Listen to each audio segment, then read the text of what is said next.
오늘 주제가 취업 뽀개기와 커리어인데 지금 하고 계신 일에 대해서 간단히 말씀해 주실 수 있을까요? 네. 저는 프론트엔드 개발자로 일을 하고 있는데, 이제 프론트엔드 개발자는 쉽게 말해서 웹사이트에 있는 버튼이나 뭐 글이나 이런 거를 보여주게 하는 개발자라고 보시면 돼요. 그래서 그 여러분들이 버튼을 누르고 그다음 페이지에서 뭐 이렇게 보이시는 것들을 잘 보일 수 있도록 구성해 주는 역할을 한다고 생각하시면 됩니다. 약간 눈 맞춤 설명 감사드립니다. 이렇게 생각하는 것 같은데. 네, 맞아요, 맞아요. 제가 듣기로는 원래 컴퓨터 공학 뭐 이쪽 전공이 아니고 다른 쪽 전공을 하셨다고 들었어요. 어쩌다가 이 개발자, 프론트엔드 개발자라는 직업을 선택하게 되셨나요?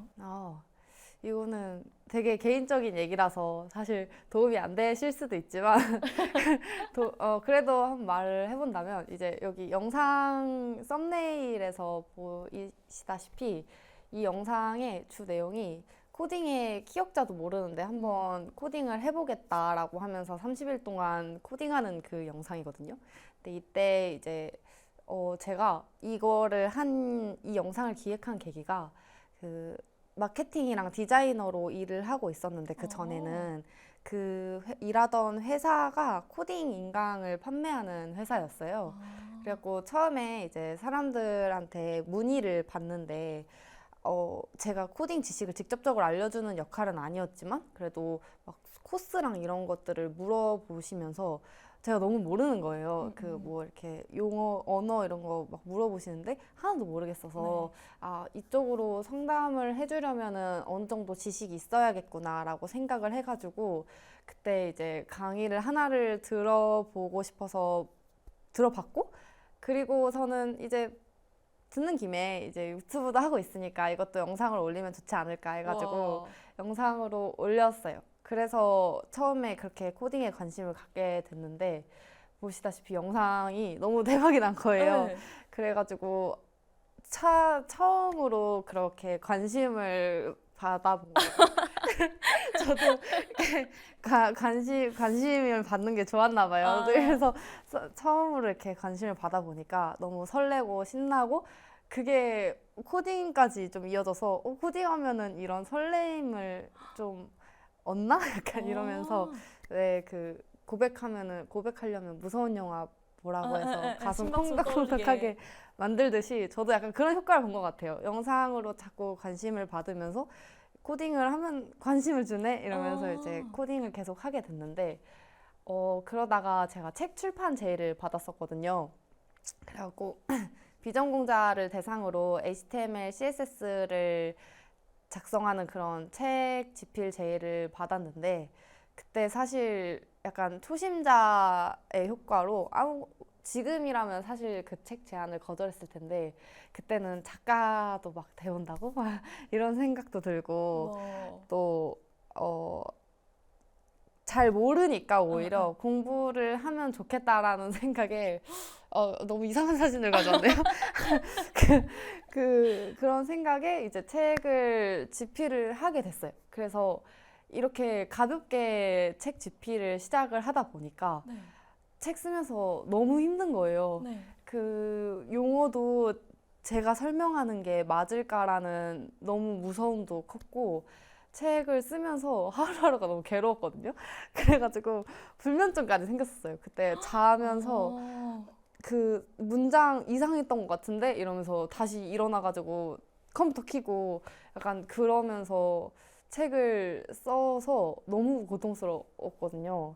근데 한편으로는 그렇게 한자 한자 써내려가면서 결국에는 책이 완성이 됐고 그렇게 실물로 저한테 이렇게 책 제본 받은 거를 받아보니까 너무 신기한 거예요. 약간 저는 그냥 평범하게 대학교 졸업하고 마케팅으로 일하면서 광고 디자인하고 그냥 이렇게 하루하루 살다가 갑자기 책을 쓰고 그 책을 써서 그냥 갑자기 임효성 지음 이렇게 나와서 작가님이라는 소리를 듣고 이러니까 너무 이게 어떻게 된 일이지 싶은 거예요. 내가 지금 뭘 하고 있는 거지? 이런 생각을 했었어요. 네, 서점 가면 보실 수 있습니다. 그래서 그렇게 하다가 이제 사실 책 출판이 끝나면은 다시 원래대로 돌아오거든요. 그냥 더 이상 매일매일 써야 될 원고도 없고 매일매일 그 편집자님의 독촉도 없고 네. 그냥 책은 이미 나왔으니까 이제 사시면 되는 거라 저는 다시 원래대로 마케팅 일을 다시 하는 거거든요. 아, 잠깐만요. 그러면은 개발자로 일을 시작도 전에 개발 관련 책을 내신 거네요? 그쵸. 그쵸. 와. 근데 이제 그 책이 아무래도 비전공자를 대상으로 쉽게 알려준 책이니까 네. 완전 딥하게 들어가지는 않아도 됐고 오히려 한번 이렇게 아무것도 모르는 사람 입장에서 더 잘 표현해낼 수 있는 문장이 있을 거라고 해주셔서 저도 그거에 그런가 하면서 이제 쓰기 우와. 시작했던 거거든요. 와, 진짜 멋있다. 그래가지고 어느 날처럼 이제 광고를 디자인하고 있는데 기분이 이상한 거예요.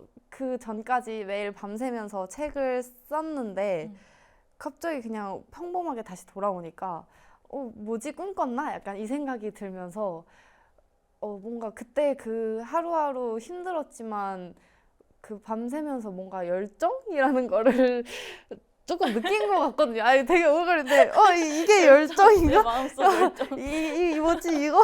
이러면서 그 생각을 하다가 이제 못 하겠는 거예요. 그 디자인을. 원래 하던 업무를. 네, 원래 하던 업무가 뭔가 그 업무 자체로도 너무 좋았긴 했는데 그때 그 두근거림이 아무래도 좀 덜 느껴지다 보니까 이게 뭐지 싶으면서 하다가 개발자 해야겠는데 이러면서 지금 아니면 못할 것 같다라는 생각을 했어요. 사실 고민 되게 많이 했거든요. 그 뭔가 제가 여태까지 대학교 4년 동안 전공자로 배워왔던 거를 다 뿌리치고 갑자기 아무것도 모르는 코딩을 한다고 했을 때 좀 두려웠어요. 이게 내가 여태까지 대학교 생활을 허비한 건 아닐까. 또 하면서 너무 어려웠는데 이거 개발자 할 수 있는 건가라고 생각을 하면서 고민을 했는데 그래도 제가 그때가 대학교 졸업한 직후여가지고 이때 아니면 못하지 않을까. 나중에 제가 뭐 가정이 생기고 뭐 더 큰 책임감이 요구되는 시점에서 바꾸지는 못할 것 같은 거예요. 그래갖고 차라리 지금 바꿔보자라고 생각을 해서 개발자를 준비를 시작했고 그러면서 이제 부트캠프도 듣고 뭐 공부도 하고 면접도 보고 인턴도 하다가 이제 지금 이 상태가 되었습니다. 와우. 졸업 후에 시간이 밀도가 굉장했던 것 같은데요? 그쵸. 되게 취준을 재밌게 했어요. 와, 즐기는 자를 이길 순 없는데. 저도 약간 비슷한 경험인 게 저도 학사 석사를 디자인을 했어요. 그렇군요. 심지어 미대 입시까지 했으니까 미술에 쏟아부은 시간이 거의 8년, 7년 가까이 되는데 정작 저도 커리어를 선택할 때 디자인을 할 때 뭔가 그 가슴 떨림 그런 게 딱히 안 느껴지는 거예요. 그러다 보다가 뭐를 더 잘할까 하다가 기획을 하게 됐는데 그때는 저도 약간 가슴 떨리고 했기 때문에 제 지금 커리어를 하고 있긴 해요. 네, 완전 동질감이 느껴지는데 근데 이게 저는 디자인을 지금 안 하더라도 업무할 때 디자인 때 배웠던 것들을 어느 정도 활용할 수 있는 기회들이 좀 있었거든요. 예를 들면 디자이너랑 소통을 한다든지 뭔가 화면 설계를 할 때 디자인을 고려하면서 설계를 한다든지 그런 경험이 있는데 혹시 효성님도 그 전에 경험했던 거를 대입해서 뭔가 개발할 때 적용했던 것이 있었을까요? 저도 적용 많이 할 줄 알았는데요. 그래요? 저도 면접에서 이제 디자이너로 일했으니까 프론트엔드면 디자인이랑도 어느 정도 연관이 있으니까 그쵸. 도움이 될 거다, 도움이 될 수 있다라고 말씀을 드렸었는데 갔을 때 물론 툴이 익숙한 건 있어요. 피그마나 뭐 포토샵이나 이런 거를 자주 다뤄봤으니까 툴이 굉장히 익숙했지만 막상 이제 디자이너 분들이 다 계셔가지고 그렇죠. 이렇게 잘 이렇게 디자인 시스템도 다 구축해 주시고 또 저는 약간 주먹구구식으로 좀 했었는데 이제 그분들은 디자이너라는 타이틀을 달고 오시는 분들이니까 엄청 깔끔하더라고요. 전문성이 다르죠. 네, 그래서 오히려 제가 배워요. 이거 이렇게 하는 거였구나 이러면서 배우는데 그래도 좀 툴 자체가 익숙하니까 여러 가지 그 뭐 이렇게 배우는데 러닝 커브는 없었던 건 있었고 그리고 좀 더 이제 디자인을 했었으니까 좀 할 때 내가 디자이너였다면 어떻게 했었을까를 가끔 생각을 해요. 그래서 그러다가 가끔 좋은 아이디어 나오면은 같이 제안 드려가지고 이런 방향은 어떻냐라고 제안을 드려본 적은 있어요. 그게 도움이 된 것 같아요. 어떻게든 연관이 되게 되는 것 같아요. 뭐든 쓸데없는 경험은 없다고 생각하는 편이어서 그러면은 그 개발자라는 직업만이 가지는 고충이 있을 것 같아요. 예를 들면은 저는 기획자로 일하다 보니까 제가 2년차 때 기획자 되지 말아요라는 패러디 영상을 올린 적이 있거든요. 뭔지 아시죠?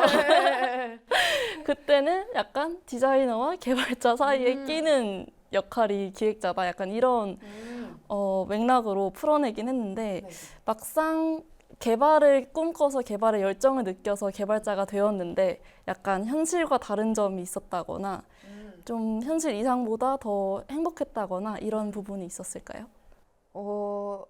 힘든 점과 좋은 점인 네. 걸까요? 네. 힘든 점, 고충은 일단 이렇게 이런 말 해도 되나? 약간 웹사이트를 볼 때 가끔 화나요. 왜요? 이게 가끔 이렇게 동작이 이상하거나 이렇게 좋은 UX를 제공하지 않는 웹사이트를 보면 이제 제가 그 제작자의 입장이 됐으니까 이걸 왜 이렇게 제작을 했을까 이러면서 조금 화가 나더라고요. 예전에는 그냥 뭔가 내 컴퓨터가 이상한가? 이렇게 생각을 했는데 이제는 이거 왜 이렇게 만들었지? 라고 생각을 하면서 맘 편히 이렇게 웹사이트를 즐기지 못하는 병에 걸렸고요. 그리고 개발자 고충인지는 잘 모르겠는데 아무래도 개발자 기술 스택이 계속 바뀌고 그리고 개발자를 하시는 분들이 진짜 성장에 대한 욕구가 엄청나시거든요. 그러면 이제 저는 그분들이 동료시니까 제가 성장을 하지 않으면 굉장히 도태되는 그런 느낌을 받아요. 그러니까 이제 저도 이렇게 집에 가서 쉬고 싶다가도 나 지금 쉬어도 되는 걸까? 이러면서 뭐라도 하나 더 보려고 하고 그렇게 되다 보니까 오히려 제 삶을 너무 즐기지 못하는 건 아닐까라는 생각이 가끔 들긴 해요. 너무 이렇게 날씨 엄청 좋은데 저는 이렇게 코딩 치고 책 읽고 있는 거예요. 그래서 이게 맞나? 이러면서 그런 게 이제 나름의 고충인 것 같아요. 뭔가 계속 주변은 성장하고 있고 네, 맞아요. 내가 하루라도 성장하지 않으면 약간 뒤처질 것 같은 마음에 이게 되게 조급해져요. 뭔가 도태되진 않을까? 약간 지금도 이러면서. 그런 감정을 네. 느끼고 있나요? 그죠. 그래서 지난주 주말에도 책 한 권 읽고 왔습니다. 저 약간 너무 뭔지 알 것 같은 게 저는 기획 쪽은 아니고 약간 자기계발 쪽에 약간 중독된 느낌이어서 일부러 저 인스타 팔로우 하는 분들도 그쪽 위주의 사람들만 팔로우 하다 보니까 매일 피드에 뜨는 사람들이 매일매일 자기계발 하는 거예요. 나는 뭐 하는 거지 지금? 스스로 채찍질하고. 맞아요. 그런 거 나 너무 힘들죠. 그런 거에서 벗어나려고 저는 인스타를 중간에 아예 안 보기도 하고 아예 끄고 그냥 저 혼자만의 시간을 갖기도 하고 그게 필요한 것 같아요. 안 그러면 약간 스스로 지쳐버릴 때가 생기는 것 같아서 워라밸 중요합니다.